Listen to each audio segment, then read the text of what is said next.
Hello, my name is Chloe Steele and I am your Heart Health Club nutritionist. Today, I would like to talk about some hacks that we can do to boost the nutritional content of the food that we eat. Nutrients are essential for heart health because they ensure that biological processes within the body remain in balance. But the problem we have now is that large-scale farming practices have slowly depleted the nutrients from our soils. And the knock-on of that is that in comparison to as little as 50 years ago, the whole foods that we eat now have a lower nutritional value. So what we need to do is to ensure that we're getting the very most out of the nutritional content of the food that we eat.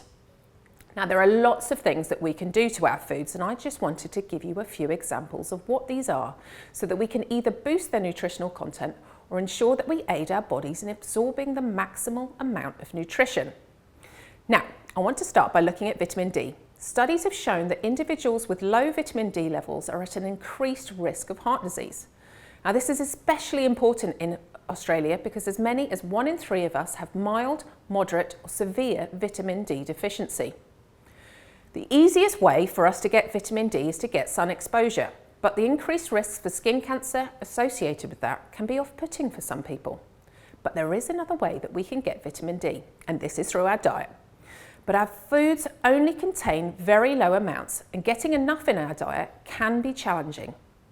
Eating vitamin D-rich foods is the best way to boost our dietary levels, and mushrooms appear to be one of the best sources.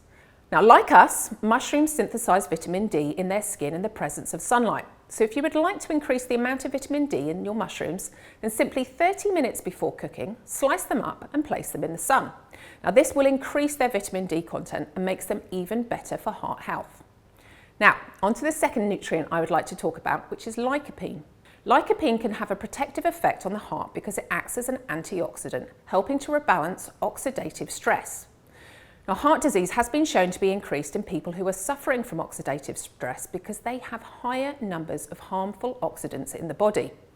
Now, these oxidants are damaging to the body's cells and tissues and can be found in food that we eat, cigarette smoke, toxins from the environment, and can even be made as a byproduct of processes within our own bodies. So it is very difficult for us to avoid them. But one of the best things we can do is to get as many antioxidants into our bodies to combat this oxidative stress that we can find ourselves subjected to. Now, this is where lycopene can be of benefit. Now, it's found in abundance in tomatoes, but is difficult for the body to absorb. But there are a couple of things that we can do to boost absorption. And the first is to cook the tomatoes. When you cook tomatoes, the lycopene that is present in the thick cell walls of the tomato is released, making it easier for it to be absorbed. And secondly, we can pair the tomatoes with a source of fat. Lycopene is a fat soluble, and if we eat it with fats such as those found in avocados or olive oil, then it makes it easier for the body to absorb. So the next time you have your smashed avo on toast, throw some homemade tomato salsa on the top and instantly boost the nutritional value. You may have heard that heart disease can be an inflammatory disease where an imbalance in our body's immune system causes the production of inflammatory proteins. And studies have shown that high levels of inflammation increases your risk of having a heart attack or a stroke. When this occurs, anti-inflammatory foods may be of benefit, which brings me on to my final food hack, and that's one about curcumin.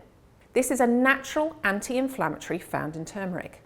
Now, this little root packs an anti-inflammatory punch, but it is very difficult for the body to absorb and it is quickly excreted. But if you pair the turmeric with black pepper, there is a substance called piperine that can boost its absorption by as much as 200%. So the next time you're cooking a curry, make sure you add some black pepper to increase the anti-inflammatory effect. Get onto the Heart Research Australia website, join the free Heart Health Club to learn more about this, as well as lots of other interesting information relating to heart health.